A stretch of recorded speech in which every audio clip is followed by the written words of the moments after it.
Hello, my baby cucumbers. How are you? Happy Thursday. Well, it's gonna take me a long time to complete this week's episode because there is a lot to catch up on. Oh my god. Okay, so let's get started.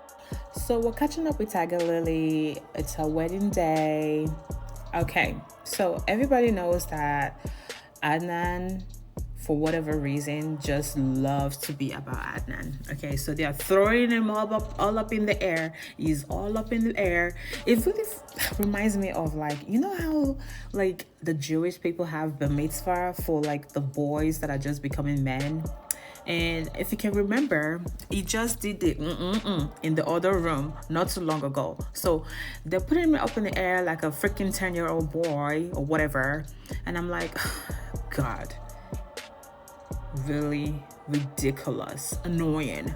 And then there's like, even at the wedding day, they have like this masked men or whatever. I don't know why that just reminds me of Squid Game.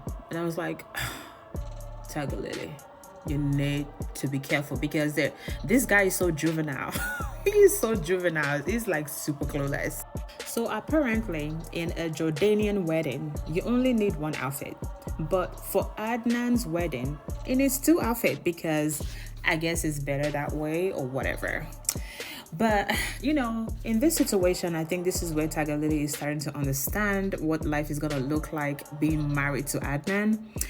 He is in the room, okay, with like all these people in there. There's like so much stuff's going on. But anyways, he takes off his shirt because he's trying to change his outfit.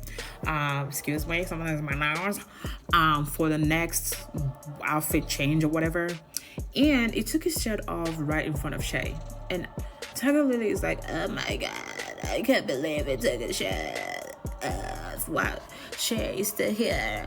He's in his body. He does for me. To be honest with you, I can't do Tigerlily's voice. It's oh my god, it's worse than the Kardashian. Tigerlily is a problem. Okay, I think she is a really big problem. She needs to be studied. Okay, she's a case.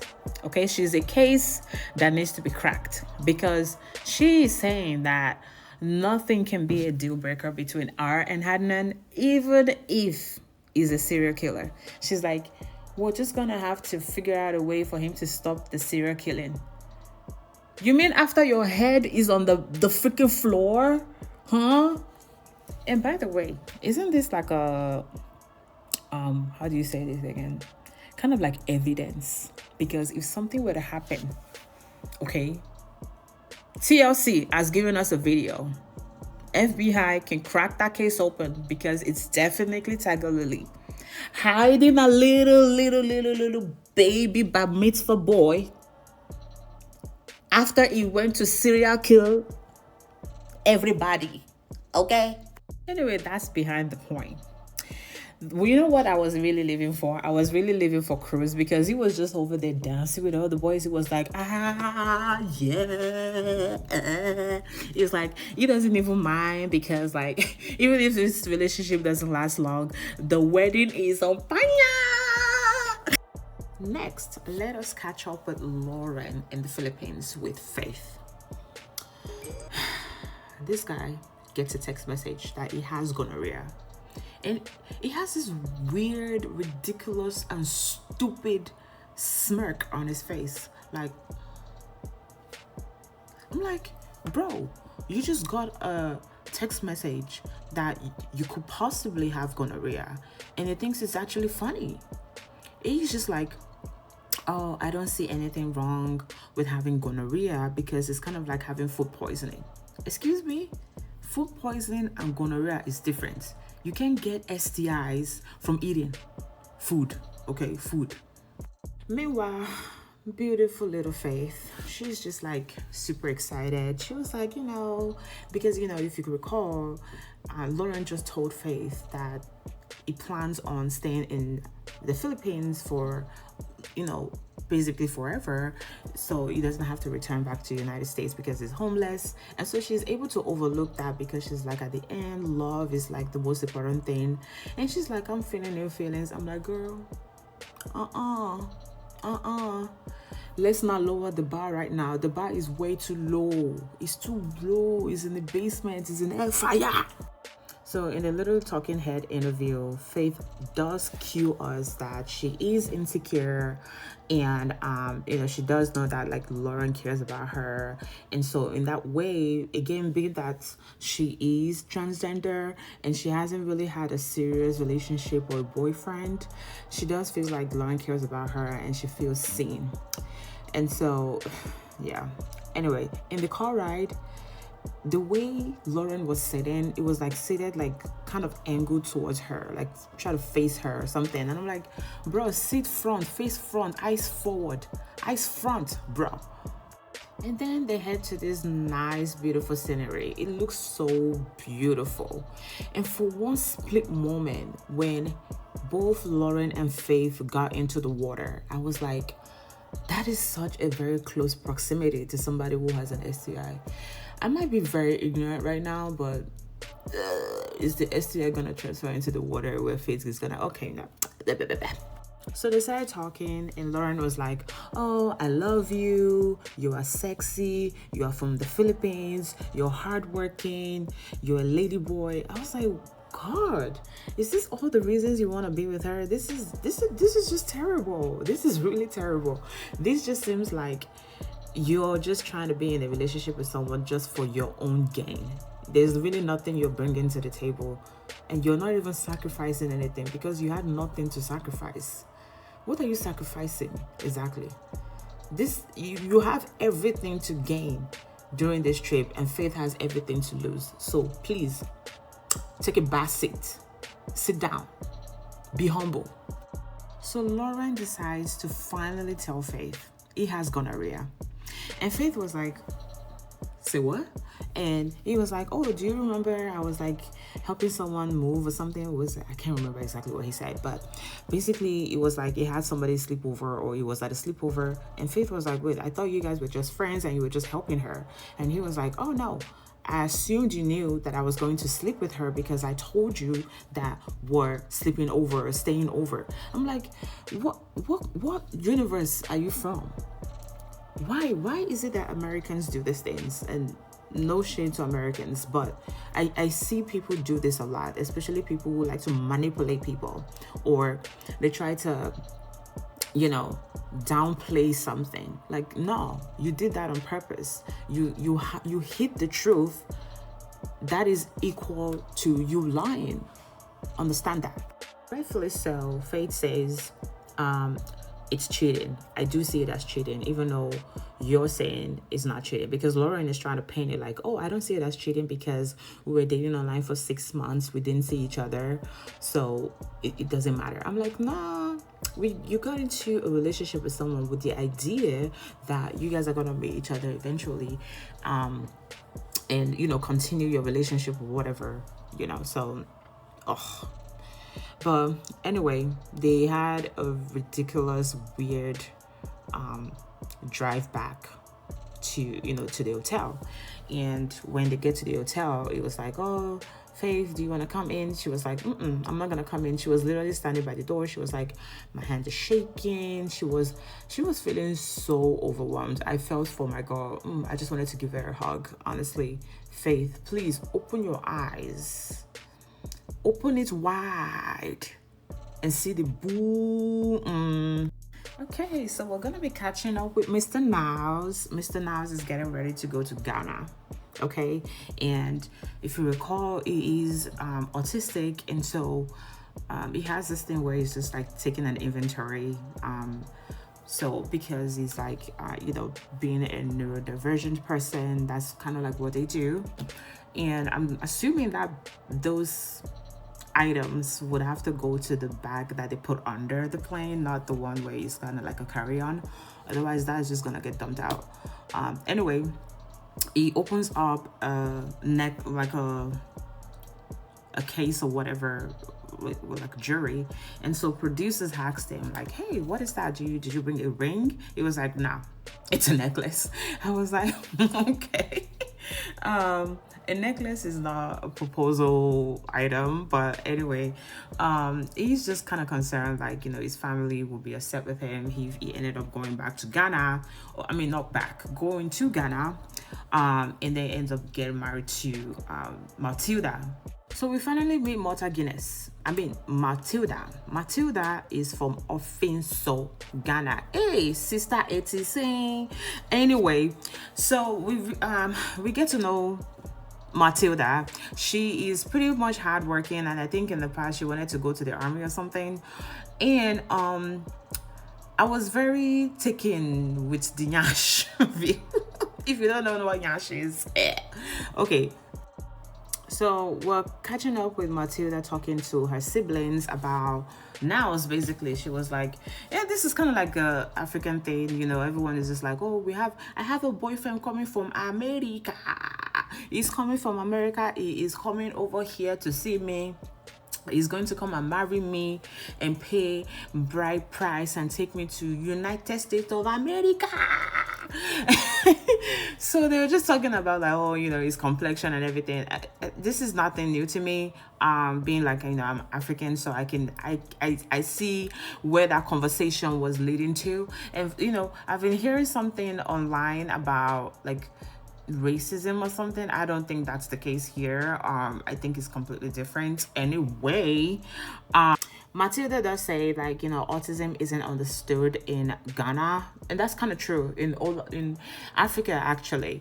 Some people see it as like, oh my God, ooh, what's going on with you? That in her words, she says that people sees it as a curse. I guess I can see that. Yeah, I see that happening because where I came from, I'm from Nigeria, so I do know that people kind of give you this side eye, when they see like you're different from everyone else.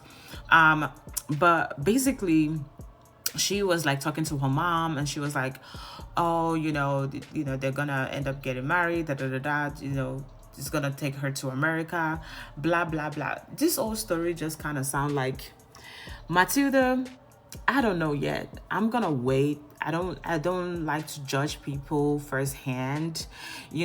Obviously there's a lot of red flags going on, because it just feels like Niles is not ready to get married yet, and I don't even think he has enough money, and she's naming all these bride price items, and I'm like, this is all money adding up, and I don't think Mr. Niles, he got money for that. But we'll see how it goes. I'll keep like gauging their characters before I start to say anything untoward.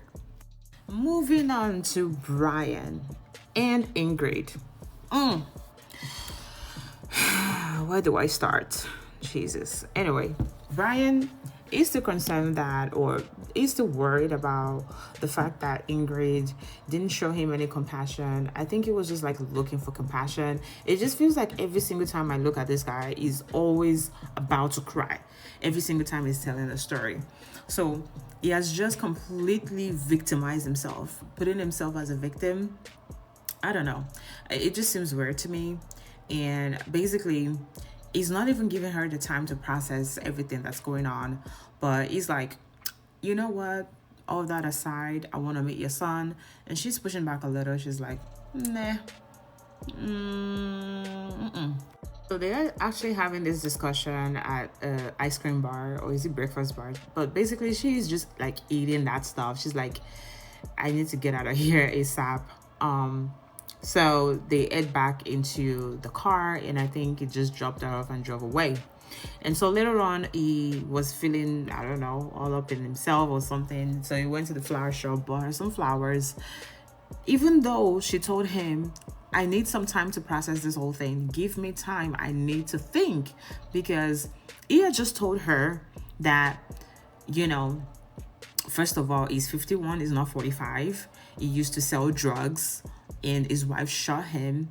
And he just has like a whole, like, it's just like this long bad rap shit. And she's thinking like, do I really want to be with this guy, or should I just like slow it down just a little bit? And it's not even giving her enough time to process. It just shows up at the front door and it's like, I'm outside, come outside. I'm like, he literally gave her no chance, So at that point she's just like, okay, sure. Also, in addition to the flowers he bought for Ingrid, he also bought her son a toy car or something, like a game toy stuff. And she's like, I would like to give it to your son. Did she not just tell you that, you know, she wants to slow it down a little bit? You should have given her some time to process this whole thing. Let her call you, let her be the one reaching out to you, because everybody process things differently. But now Mr. Brian rolls up to her freaking doorstep. So at this point, you know, she's just like, sure, you know. And oh, I saw her kid. Her kid is so precious. My ovaries, so cute. Anyways, he gave her son a gift, and he was playing with it. So I guess, you know, they make up right now because everything is fine. We'll see. We'll wait till next week. But that's all for them. On to Vea and Sunny. So we're catching up with Vea. You guys know how I feel about Vea. Anyways, she's a nervous wreck. Okay, she's nervous about this whole thing because if you can recall, she is bringing her ex to go with her to South Africa to meet a current boyfriend. I can't. This girl. Anyway, from what I gather, okay, this girl obviously loves dogs. She's a dog person, and if you can recall, she's very close to her dogs, or a dog. She actually has one dog. And her boyfriend's name is Rory. And I told you guys last time that Rory sounds like a dog's name. And I think she's really bringing Rory because she wants to have a dog next to her. She really needs a guard dog, basically. And I think that's what Rory is. And Rory is like, woo, woo. Who let the dogs out? Woo, woo. So we catch up with Sunny all the way over in South Africa. Sunny is just bright and sunny, honestly. He's out there getting out flowers, decorating the whole freaking bed with rose petals and you know all that. And he even bought her black flowers or something because that's what Vea likes. Like, he's literally going all out for this girl. He's like, I'm thinking about you. I'm concerned about you. I like you. I love you. I want you, all that stuff, you know. And he's just gonna be walking into bullshit the very first day. Seriously. Oh my gosh. It's gonna go down. So, you know, that's all for them. We'll see how it goes. It's just like compounding story for the past couple of weeks. The day that they finally meet or something is finally here, but we still don't know what's going on. So we're gonna see what will happen next week. Saving the best for last. The little lady Coo-coo for Cocoa Puffs. We're catching up with Rayne and Chidi all the way in Nigeria. Yeah, Nigeria. Okay, so we are seeing them, I think, at a park or something. And basically, I think she was like apologizing for a little outburst all the way in the market a few days ago. Or was it like a couple of days ago, whatever. But Chidi cues us in that this is the very first time that Rayne has ever apologized for anything or any of her behaviors in the past, which is kind of strike one, red flag to me. Okay, so just a little backstory. Rayne is guiding or guiding. Is it guiding or guarding? God, I have to look it up. She's leading Chidi towards this path. Oh my God, this makes it 10 times worse. Anyway, they finally made a monkey or something. Hey, say hi. Wow, how does he look like? Oh, he has tiny, tiny little eyes and a cute little mouth. He's a little fatty. Okay, I almost had a stroke. But she's doing a terrible job. Well, I don't know. Either she's doing a terrible job or she's doing a good job. I don't know. But Chidi, sometimes it's okay and sometimes he hates stuff. I don't know. But I still appreciate the fact that TLC is giving us that POV. You know, we're able to see what Chidi can see or something, you know, kind of like how he visualizes the environment around him. But they are by this fish pond or something, and Chidi is trying to say something that powerful, like, oh, if you take the fish out of the water, do you think it's gonna survive? Renee's like, no. And Chidi's like, I'm a fish. If you take me out of you, I cannot survive. I'm like, oh, stop. Oh, actually, that's cute. But anyway, next level. basically he finally admits like, oh, you know what, I think I was maybe flexing on the text messages when I said I was going to do this to you and I was going to do that to you, and then when it finally came down to it, I could not perform, you know. So he was over there like, man, you don't fucked around, you don't found out, you know. So Rayne was like, oh yeah, no problem, you know, thank you so much for bringing that up or whatever. But she tries to keep us saying like, you know, I'm not a sex crazed person, I didn't travel all the way down here. It's okay, madam, nobody's saying that you're a sex crazed person, we understand, okay? Anyway, they just kiss and make up, and so they started talking about, I think it was a different day, so different day, because I just feel like, oh, this was shot in one day. They shot the first scene over at like the conservatory park or something, and then the next scene at a different park, I don't know. Anyways, next scene they started talking about wait, was it the next scene? I can't remember exactly how we went. Anyways, they talked about, Rayne was asking Chidi like, hey, how did you become blind again? Like, I know how you became blind, but you know, can you explain the whole story? So Chidi explains it to her again, scripted. Anyway, you know, apple fell while he and his friend were climbing the tree or something. I think the friend was the one climbing the tree, and then that apple fell on his eye. What's that word? What is that? Are you an apple that fall on my... I'm gonna have to do this thing over again. This is terrible. It's all over the place. So basically, you know, the whole thing that Rayne is trying to tell us is that maybe Chidi became blind on purpose because they're spiritually connected. So because she is already like self-conscious about her body, she does not like to be seen in public, like, well, seen in public and seen by her partner, because she's not gonna feel comfortable. So maybe Chidi actually got blind on purpose. And I was like, what? Chidi too was like, I think she lives in a different universe or alternate reality, which I do agree. Okay, she lives in a very crazy reality. And Chidi actually does find that insulting to say that his unfortunateness, can I use that word? Is that a word? Or is whatever terrible thing that happened to him is a blessing for her. That's weird, bro.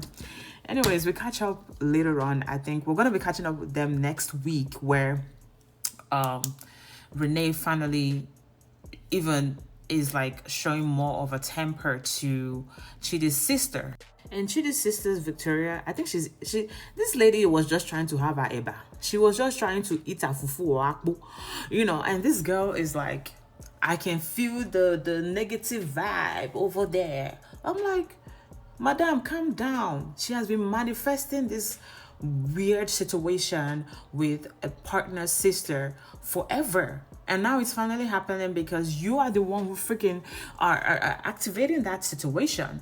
Like, you know how people wake up and be like, it's gonna be a terrible day. No, it's not. How do you know that? Like, you don't have all the facts. And number two, your attitude towards something is what is going to be like, is gonna happen eventually. So if you think today is going to be terrible, today is going to be terrible. If you think today is going to be great, today is going to be great. It's really all about your attitude and what you bring, your energy, madam. Dial it down a bit. God. Anyways, that's all I have for you guys. I will see you guys next week. This girl has pissed me off, okay? She has pissed the cucumber off. I don't want to deal with this anymore. Bye.